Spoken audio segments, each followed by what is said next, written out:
경배한 이런 생활을 하기 위한 그런 고백이었습니다. 우리 질자 없이 우리 찬양했는데 못지않게 잘 해주셔서 너무 감사합니다.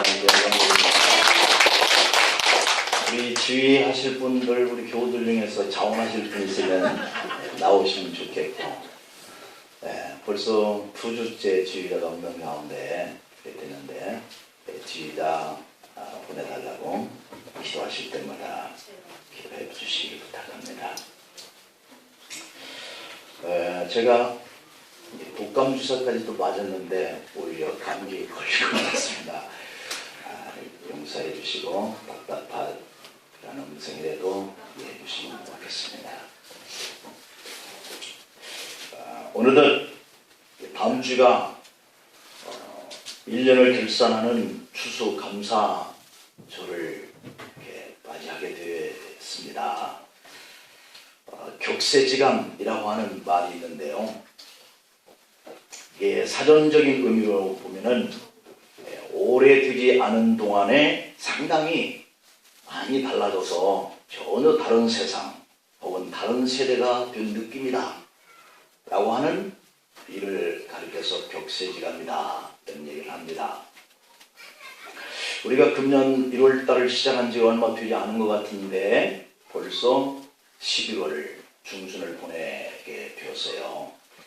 그런데 이 11월까지 맞이하는 이 시간들이 정말 격세지감이다 라고 할 만큼 어제 시작한 것 같은데 벌써 오늘이라고 하는 시간을 우리가 맞이하고 또 한 해를 다 갈무리할 때가 되어가는다 이런 생각을 가지니까 참 세월이 너무 이렇게 빨리 가고 또 우리가 한 해 한 해를 이렇게 빨리 보내고 있구나 하는 속에서 많은 생각들을 가지게 이렇게 됩니다. 금년에도 농사나 밭농사 또는 과수농사 할 것 없이 풍년이다 라는 얘기를 합니다. 옛날 같으면 밥 먹을 때 밥알 한 알만 흘려도 부모로부터 불호령이 떨어졌을 때가 있었는데요. 지금은 하얀 밥, 쌀밥 이런 것들 또 먹다가 남으면 그냥 버려지는 이런 일에 아낌없이 거침없이 버릴 수 있는 그런 풍요로운 시대에 우리가 살아가고 있습니다. 그런데 너무 풍족하니까 아까운 줄 모르고 배가 부르니까 감사할 줄을 모른다라고 하는 이러한 격세지감을 느끼는 거죠. 사실 풍족하고 배부르면 우리가 더욱더 감사해야 할 것인데 오히려 그 반대로 풍요로운데 감사가 메말라 가고 있으니까 참 인간성이 악하다는 생각이 들어요. 고맙게 해주고 잘해주고 하는 이 관계가 오히려 그를 마음 아프게 하고 상처를 주고 사기를 쳐서 속이기도 하고 하는 이런 일들을 하는 것이 우리 인간의 모습이다 하는 생각을 가져보면 사람이 참 선하기도 하지만 너무 무정하고 악하다는 생각이 들어요. 누가복음 12장에 보면은 한 어리석은 부자가 그 밭에 소출이 풍성한 것을 보고 야 영혼아 여러 해 쓸 물건을 많이 쌓아뒀으니 이제 평안히 쉬고 먹고 마시고 즐거워하자 그렇게 말할 때에 하나님은 그에게 이르시되 어리석은 자여 오늘 밤에 네 영혼을 도로 찾으리니 그러면 네 예비한 것이 무엇이겠느냐 라고 이렇게 묻는 장면이 나오죠. 여기서 도로 찾으리다 라고 하시는 이 말씀을 보면 하나님의 것을 사람들에게 맡겨주셨는데 다시 하나님이 그 사람에게서 찾아가겠다 라고 하는 의미로 들려지는 메시지죠. 내게 맡겨주신 것을 내가 잘 관리하거나 또는 그것을 잘 활용하지 못하게 되어지는 것을 보고 주인이 야 너에게 맡겼다가는 안 되겠다. 그리고 다시 다 내놔. 그리고 찾아가는 이런 형식의 메시지인 것이죠. 우리가 나의 조국이고 나의 부모고 나의 생명이고 나의 건강 그리고 나의 시간 나의 자녀 이 모든 것이 다 내가 선택해서 된 것처럼 생각하지만 그러나 우리의 생명도 내 마음대로 할 수도 없고 내 자녀인데도 내 마음대로 할 수 없는 거 그런 걸 보면 내가 선택해서 된 것이 아니고 내가 노력해서 내가 가질 수 있는 것도 아니고 이런 생각을 우리가 갖게 되는 그런 생활들을 우리가 하고 살죠. 하나님께서 나를 못해서 정말 신기하고도 묘하게 창조하여서 이 세상에 보내셨고 사는 날 동안 우리가 먹고 마시고 자고 하는 이런 모든 것들에 대한 필요한 것들을 빌려주신 것이다 라고 하는 거예요. 그래서 어느 순간에 빌려주신 것들을 생명도 가져가시기도 하고 집도 가져가시기도 하고 돈도 가져가시기도 하고 우리 자녀도 우리 부모도 가져가기도 해요. 나도 가져가시는 걸로. 그래서 이 모든 것들이 내 것이 아니라 빌려준 것들을 내가 사용하고 있구나 라고 하는 생각을 가져야 감사할 수 있는 거거든요. 내가 해서 노력해서 땀 흘려서 내 거가 된 거야 라고 할 땐 이게 감사가 잘 안 될 수 있죠. 그러므로 때가 되면 하나님께서 도로 찾아가신다 라고 하는 것과 귀결시켜서 우리가 살아가야 참 감사하다. 내가 사는 동안에 이걸 사용할 수 있어서 감사하다. 이렇게 우리가 생각할 수 있는 것이죠.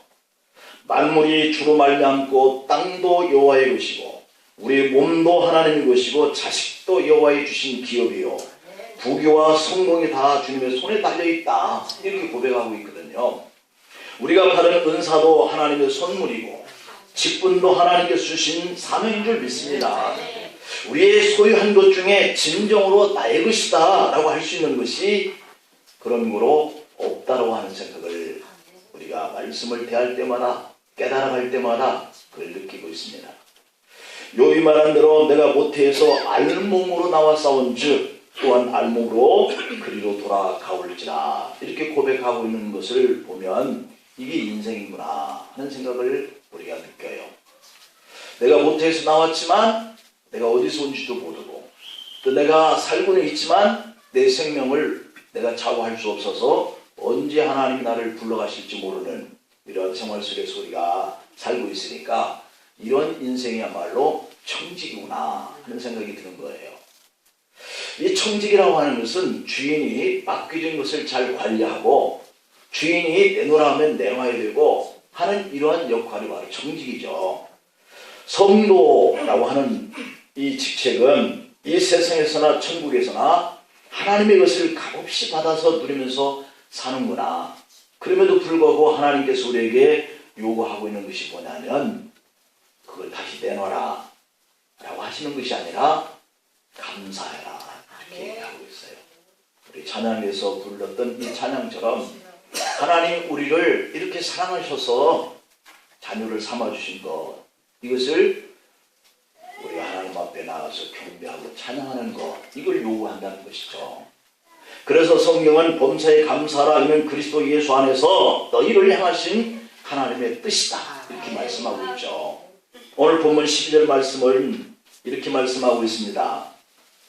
내게 주신 모든 은혜를 내가 여호와께 무엇으로 보답할까 이렇게 자문자답을 하고 있는 메시지죠.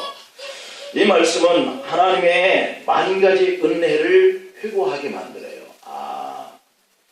하나님께서 내게 주신 은혜가 금년에도 얼마만인가 이런 것을 회고하게 만드는 것이죠.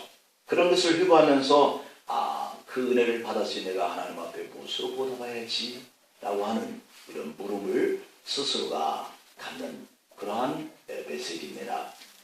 그러므로 우리도 역시 금년 한 해 동안에 지내오는 과정 속에서 하나님의 은혜였다라고 고백하는 이 일들과 사건들이 많이 있었을 겁니다. 그것에 대해서 하나님 내가 어떻게 보답해야죠? 감사하는 것뿐이다 하는 것이죠. 그것이 하나님께서 왔다 하는 고백뿐이라는 거죠. 그렇다면 우리에게 대해서 하나님께 감사로 보답해야 하는가 라고 하는 이런 물음 앞에 우리가 첫 번째로 하나님이 베푸신 일반적인 은총이 있으므로 그분께 감사하면서 살아야 되겠다. 일반적인 은총이죠.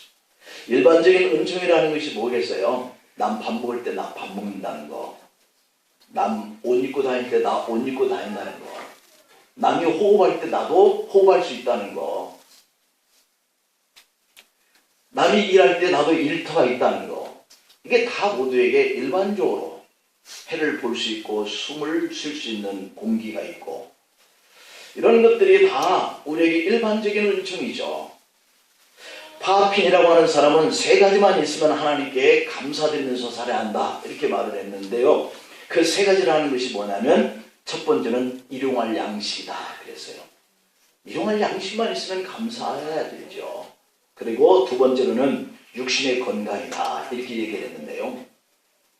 우리가 연세들이 이렇게 들어가면서 젊었을 때에 아프지 않았던 그런 장기나 기관들, 몸, 이런 부분들이 아파옵니다. 그런데 그 연세 사시면서도 내가 이제 아파서 어떻게 살아, 이렇게 얘기하시는 분들을 종종 볼 수 있지만, 우리가 연세가 들면 몸이 쇠해져 가게 되어 있고, 그것이 정상적인 우리 인간의 삶의 모습이죠. 우리가 죄인이잖아요. 아담과 하와가 하나님 앞에 범죄함으로 우리의 삶에 이상이 생기기 시작했는데, 그게 바로 늙어지는 거, 병이 온다는 거, 죽음이 온다는 거, 이게 그 죄에 대한 값이라고 성경은 말씀하고 있거든요. 그렇기 때문에 죄는 회개하면 용서는 받지만, 그럼에도 불구하고 그 죄값은 우리가 우리의 삶 속에서 이렇게 받고 있는 거예요. 늙어갈 때 늙어가고, 병들 때 병들고, 우리를 부르실 때 죽는 거, 이런 것들은 우리의 죄값인 거예요. 그리고 세 번째로는 육신의 건강이다, 마음에 가지는 소망이다, 이렇게 얘기를 합니다. 그러니까 일용할 양식이 있고 몸이 건강하고, 그 다음에 세 번째로는 우리에게 소망이 있다는 거, 이것이 중요한 세 가지 사항인데, 이것이 있으면 감사하면서 살아야 한다, 이렇게 얘기를 하는 거죠. 여러분들에게도 소망을 가지고 사시기를 축복합니다. 그렇다면 우리도 이 세 가지에 대한 이 감사를 할 수 있어야 되지 않겠어요? 이러한 것들이 바로 일반적인 감사예요. 내가 먹을 수 있는 거, 내가 움직일 수 있는 몸을 가지고 있는 거, 그리고 내가 내일 뭔가에 대한, 내년에 뭔가에 대한 그러한 꿈과 이런 비전이 있으면 그게 소망인 거죠. 유대인들의 명언에는 이런 말이 있습니다. 하나는 이 세상에서 가장 현명한 사람은 항상 배우는 사람이다. 두 번째로는 이 세상에서 가장 강한 사람은 자신을 이기는 사람이다. 세 번째로는 이 세상에서 가장 부유한 사람은 자기가 가진 것을 가지고 만족하는 사람이다, 이렇게 얘기했어요. 쉬운 것 같잖아요. 내가 가진 걸 가지고 만족하고, 그리고 내 자신이 어떤 죄로 달려갈 때 죄로 향하는 내 마음을 내가 지키는 거, 내 자신을 이기는 거죠. 그리고 항상 배우려고 하는 그런 중심을 가지고 사는 거, 이게 바로 유대인들의 명언인데요. 근데 가만히 이렇게 놓고 살펴보면 항상 배우려고 하는 게 이게 어렵단 말이에요. 그리고 내 자신이 죄악으로 달려가는 내 마음을 제어할 수 있는 이러한 자기 자신, 이것도 어려워요. 그리고 부유한 거, 이것이 어느 선이 가장 부유하다 느낄지는 모르는 마음을 가지고 우리가 살잖아요. 근데 그것 가지고 자기가 만족해 하는 사람이 몇 사람이나 되겠어요? 우리는 만족을 못 느껴요. 많이 가진 사람 많이 가진 대로 더 갖고 싶고, 작은 사람은 없기 때문에 갖고 싶고. 그럼에도 불구하고 오늘 현대인들은 가장 귀한 것을 잃어버리고 사는데, 그것이 바로 일반적인 이것을 가지고 사는 것에 대한 감사가 없다는 거죠. 과거 어느 때보다도 우리는 풍요로움과 편리함 속에서 살아가고 있고요. 우리의 마음은 늘 거기에 상대적으로 평안함을 느끼고 감사하고 이래야 되는데, 늘 불평과 불만으로 가득 차 있다는 거죠. 우리가 뉴스를 들어보면요, 항상 사람이 작년보다 못하고 작년보다 못하다 그랬는데 뒤돌아보면 그에 의해마다 항상 더 우리가 발전해 왔고 지금 이 자리에 있는 거죠. 그런데 왜 이렇게 불평과 불만 속에서만 우리가 이렇게 젖어서 살고 있을까요? 그것은 바로 이미 주어진 것에 대해서 유대인의 병원처럼 자기 가진 것으로 만족하지 못하고, 다시 말하면 현재 내게 없는 것만 찾아서 불평하기 좋아하는 그런 죄성으로 감사를 상실하고 자라가고 있다는 거죠. 미국의 노만 빈센트 필 목사님은 유명한 상담가이기도 했습니다. 어느 날 52살 된 한 중년 신사가 눈빛이 이렇게 흐리고 얼굴은 이렇게 초췌한 그러한 모습으로 필 목사님을 찾아왔습니다. 그리고 상담을 요청을 했는데 목사님은 물었습니다. 어떤 일로 오셨습니까? 그런 말하기를, 필 목사님, 저는 모든 것을 다 잃었습니다. 사업에 실패하고 마음은 좌절되고 남은 것은 이제 아무것도 없습니다. 그래서 이제 필 목사님을 마지막으로 만나서 상담을 받은 다음에 내 인생을 정리하려고 이렇게 왔습니다. 정리라고 하는 것이 죽는다는 거죠. 그러니까 이 사람은 죽음 직전에 지금 필 목사님에게 마지막 상담을 하기 위해서 찾아온 셈인 거죠. 필 목사님은 그의 이야기를 듣고 난 후에 그렇게 해도 다 잃어버리셨습니까? 되물었어요. 그랬더니 그분이 하는 얘기가, 저도 한때 잘 나간 때가 있었지만 경제공황으로 인해서 이제 모든 것을 다 잃어버렸습니다. 정말 다 잃어버렸습니다. 그래서 이제 남은 것은 죽는 길밖에 없다고 생각합니다. 그러는 거예요. 그때 필 목사님은 그에게 조용히 또 물었습니다. 선생님, 이제 선생님에게는 모든 것을 다 잃고 아무것도 남은 것이 없다라고 하셨는데요. 정말 선생님에게는 아무것도 남지 않았습니까? 그랬더니 예, 정말로 아무것도 남은 것이 없습니다 라고 단호하게 말하더라는 거죠. 그때 필 목사님은 그렇다면 한번 찾아볼까요? 그렇게 했더니 이분이 깜짝 놀라면서 정색을 하면서 정말 저에게는 남아있는 것이 아무것도 없다니까요. 뭘 찾아요? 필 목사님은 그러면 내가 찾아보겠습니다. 그러더니 그에게 한 가지씩 묻기 시작합니다. 선생님에게는 사랑하는 아내가 있습니까? 예, 30년 동안이나 같이 산 아내가 있습니다. 필 목사님은 또 물었습니다. 그렇다면 선생님에게는 자녀가 몇이나 있습니까? 예, 착하게 잘 자라준 3남매가 있습니다. 목사님은 정말 귀한 고아들이군요.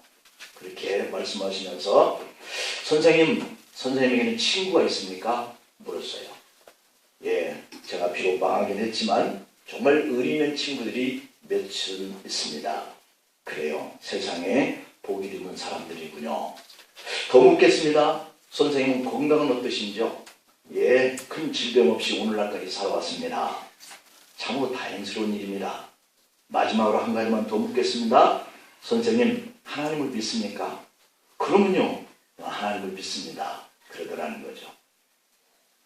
질의를 마친 이 필 목사님은 선생님은 다 잃어버린 것이 아니라 아직도 엄청난 것을 많이 가지고 있습니다.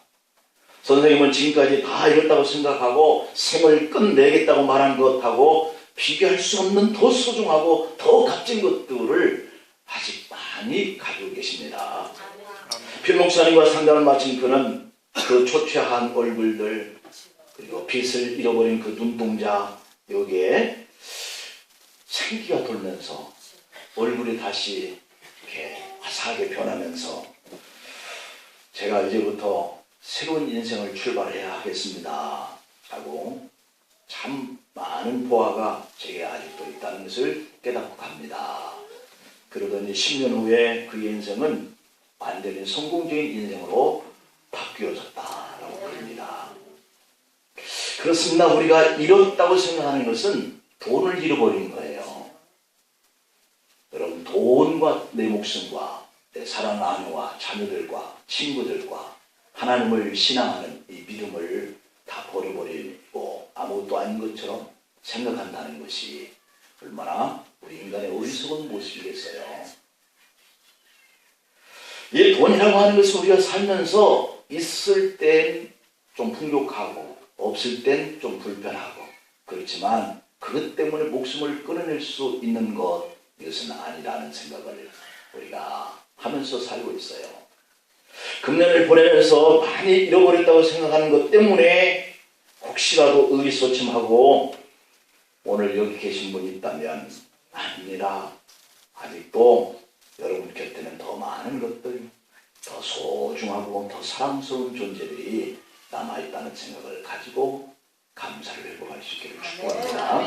두 번째로는 하나님의 특별 은총에 대해서 감사하자. 이 특별 은총은 아까 일반적으로 우리가 가졌었던 것들, 남들도 다 누리는 그런 일용할 양식들, 건강들, 소망들, 이런 것들하고는 좀 다른 것들이죠. 특별히 나에게만 하나님이 더 주신 것들, 이런 은총이 있단 말이에요.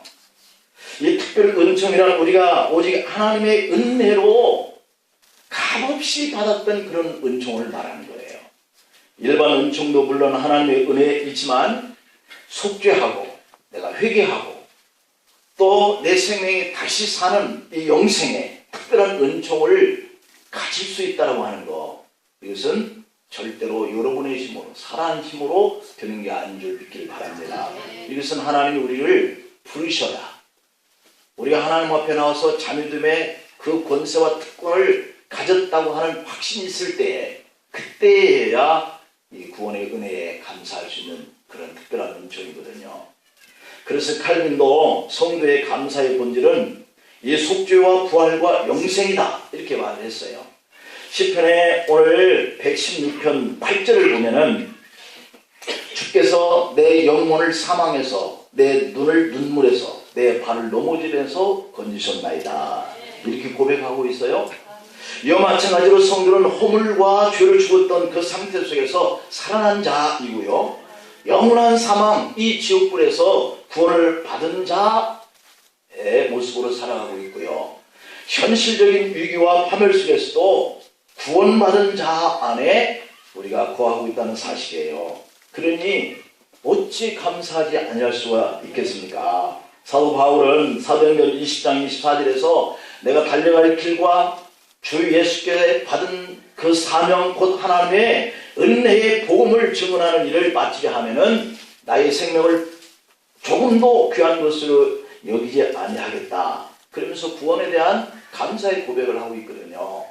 이 속죄와 구원의 은총에 감격하여서 목숨을 걸고 복음을 전하다가 바울은 결국 거룩한 순교를 당하였어요. 경상북도 영주 중고등학교 교장과 이사장을 지냈던 이 강경훈 장로님의 이야기인데요. 그분의 간증에 보면 일제 만렙에 일본인들에게 끌려가서 한 달여간 채석장에서 폭파 작업하고 돌을 골라내고 하는 이런 일들을 했다는 겁니다. 오전에 바위에 구멍을 뚫고 폭약을 넣어서 폭파 작업을 한 후에 점심을 먹고 오후에는 그 돌들을 옮기는 중노동을 한 달 동안 하는 이러한 일에 끌려가서 노동을 했다고 그러는데요. 그러는 어느 날 어느 때처럼 오전에 폭파 작업을 마친 후에 돌덩어리 위에 앉아서 이제 점심들을 가져온 도시락들을 이렇게 내놓고 식사를 하는 그러한 때였다는 거죠.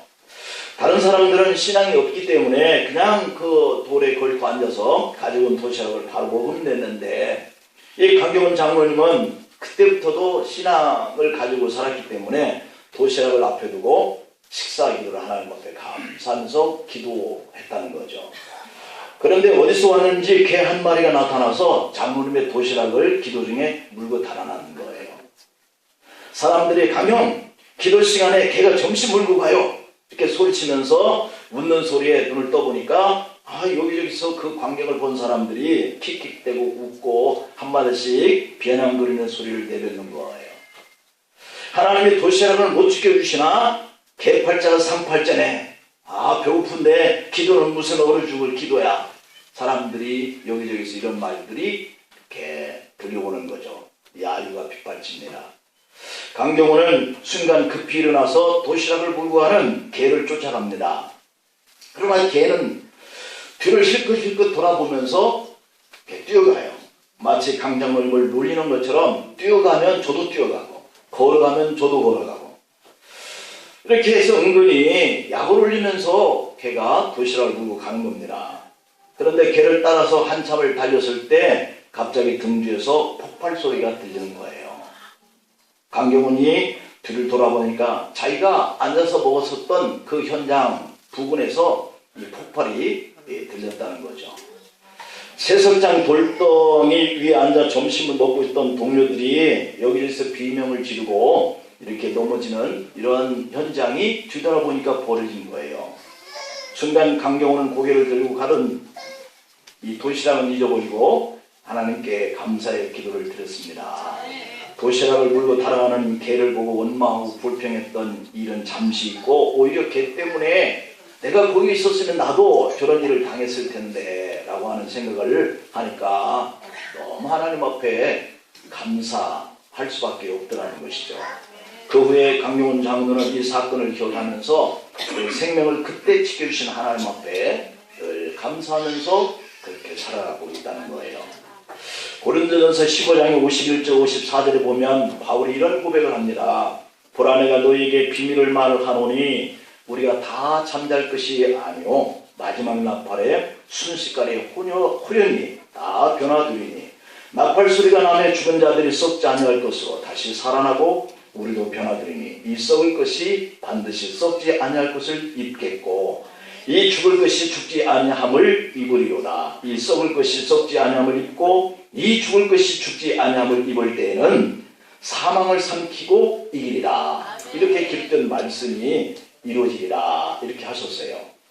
죽을 것을 죽이지 않으시고 살려주신 그 하나님, 그러므로 이제 사는 것은 내가 사는 것이 아니라 내게 생명 주신 하나님의 은혜로 사는다. 이렇게 고백하는 것이 이 강경훈 씨의 장로 이후에 그 시절을 놓고 간증하는 내용이었습니다.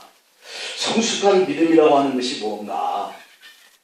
자기에게 베풀으신 이 사건을 특별하게 생각하고 하나님 앞에 은혜입니다 라고 기억하면서 사는 것이죠. 고난 중에도 환난 가운데도 어려움 가운데도 시련과 고통 중에도 하나님께서 함께 해주셨구나 라고 하시는 것, 하나님이 이때 나를 도와주셨구나 라고 하는 그 은혜, 하나님이 나를 여기까지 인도해 주셨구나 라고 하는 것을 깨닫는 은혜, 이것이 하나님 앞에 감사하면서 살 수 있는 그러한 은혜라는 거죠. 오늘 본문 시편 기자도 12절을 통하여서 내게 주신 모든 은혜를 무엇으로 내가 여호와께 보답할까 이렇게 고백하고 있죠. 그리고 13절 14절에는 내가 구원의 잔을 들고 여호와의 이름을 부르며 여호와의 모든 백성 앞에서 나는 나의 서원을 여호와께 갚으리라 이렇게 고백해요. 이 말씀은 하나님께서 말씀하시는 그 감사의 세 가지 요소를 교훈하고 있는 내용인데요. 첫 번째 교훈은 감사의 마음이 담겨져야 한다라고 하는 이런 고백을 우리가 하면서 살아야 돼요. 오늘 본문 12절에서 내게 주신 모든 은혜를 내가 여호와께 무엇으로 보답해야지 라고 하는 이런 말씀 속에서 찾아볼 수 있듯이 내가 이렇게 큰 은혜를 받았으니 어떻게 하면 또 무엇으로 그 은혜를 하나님 앞에 갚을 수 있을까 라고 고백하는 이 마음이 진실한 그런 마음인 거죠. 자신에게 베푸르신 그 은혜를 내가 기억을 해야 내 마음으로 진심으로 하나님께 감사가 될 수 있는 거죠. 디모데전서 1장의 13절 15절에 보면 바울은 내가 전에는 비방자요 박해자요 폭행자였으나 도리어 긍휼을 입은 것은 내가 믿지 아니할 때에 알지 못하고 행하였습니다. 우리 주의 은혜가 그리스도 예수 안에 있는 믿음과 사랑과 함께 넘치도록 풍성하였도다. 믿보다 모든 사람이 받을 만한 이 말이요 그리스도 예수께서 죄인을 구원하시려고 세상에 임하셨다 하였도다. 죄인 중에 내가 괴수다 이렇게 고백하고 있거든요. 자기 자신이 죄인 중에 괴수다라고 하는 이것은 주님께로 받았던 그 은혜가 감사했기 때문이에요. 바울은 늘 자기가 신앙하는 것이 최고라고 생각해서 예수 믿는 사람들을 이단이라고 생각하고 잡아다 옥에 가두고 돌에 치는 이 일에 앞장섰던 사람인데 깨닫게 봤더니 그것이 하나님 앞에 얼마나 큰 죄인가 하는 것을 생각했는데, 그런 자신을 하나님이 보라여서 책망하거나 심판을 하시는 것이 아니라 오히려 복음 전하는 자로 부르셨다라고 하는 이것을 생각하니까 나는 죄인 중에 괴수입니다 라고 이렇게 마음에서 진심으로 하나님 앞에 감사의 고백을 하게 되더라는 거죠. 그러므로 우리도 사도 바울과 같이 주님을 기쁘시게 할 수 있는 일이라고 하면 무엇이든지 하겠다라고 진심으로 마음으로부터 감사하는 이런 삶을 살기를 축복합니다. 그 다음에 두 번째로 감사는 그 대상이 누구냐는 거예요. 하나님이다. 감사의 대상은 하나님이 되시기를 간절히 축복합니다. 오늘 이 시인의 13절에서 내가 구원의 잔을 들고 여호와의 이름을 부른다 이렇게 했는데, 여호와의 이름을 부른다라고 하는 이 고백은 하나님 앞에서 경배하는 삶을 살겠습니다 라고 하는 고백과 같은 거예요. 아이작 와치라고 하는 분이 늘 울어도 눈물로써 묵 갚을 줄 알아 몸밖에 드릴 것 없어 이 몸 바칩니다 라고 찬송을 지었어요. 그리고 그는 온 세상 만물 가져도 주원에 다 못 갚네, 특별한 사랑 받은다, 몸으로 짐을 삼겠네 라고 찬양을 했거든요. 우리도 이와 같이 하나님 앞에 감사하면서 사는 진정한 성도가 되기를 축복합니다. 마지막으로 세 번째 감사의 의미는 마음의 감사, 진심으로 하나님 앞에 감사, 이어서 우리가 예물로 하나님 앞에 표현을 할 수 있는 감사, 이것이 따라야 된다는 거예요. 오늘 이 14절 말씀을 보면은 여호와의 모든 백성 앞에서 나는 나의 서원을 여호와께 갚으리다, 서원을 갚으리다 그랬어요. 이 고백의 의미는 만일 하나님 나의 기도를 들어주시고 응답해 주시면 이렇게 하겠습니다 라고 하는 결단이거든요. 한나는 아들을 달라고 기도했어요. 그런데 하나님이 그에게 정말로 아들을 줬어요. 근데 한나는 아들을 하나님 앞에 달라고 기도하면서 이 아들을 주시면 제가 하나님 앞에 다시 드리겠습니다 라고 소원을 했거든요. 그래서 한나는 자기에게 주신 이 아들을 젖을 떼고 하나님의 성전에 갖다 바쳤단 말이에요. 다윗은 하나님 앞에 평생 기도한 것을 다 받고 나니까 너무 감사해서 말년에 자신이 쌓아놓았던 모든 재산을 성전 짓는 일에 다 바쳤어요. 우리도 믿음의 고백이 행동으로 본이되는 이런 생활을 해야 하고, 구원의 은혜에 감사한다고 하는 이것들이 뭔가로 결단으로 결심으로 그 마음의 생각들이 표현으로 드러날 수 있는 감사의 생활이 진정으로 감사할 수 있는 거죠. 아이작 왈트는 하나님은 두 개의 거처가 있다 그렇게 얘기했는데, 하나는 천국이요 다른 하나는 사랑하고 감사하는 마음이다 이렇게 얘기했어요. 금년 한 해가 순식간에 지나간 것 같습니다. 어느덧 추수하여 창고에 저장하는 시기가 되었습니다. 금년에도 여기까지 여러분을 인도하신 하나님의 일반적인 은총 앞에 감사하고, 특별하게 받은 은총에 감사하고, 그것을 마음으로 감사하고 하나님께 감사하고 물질로 표현해서 감사하는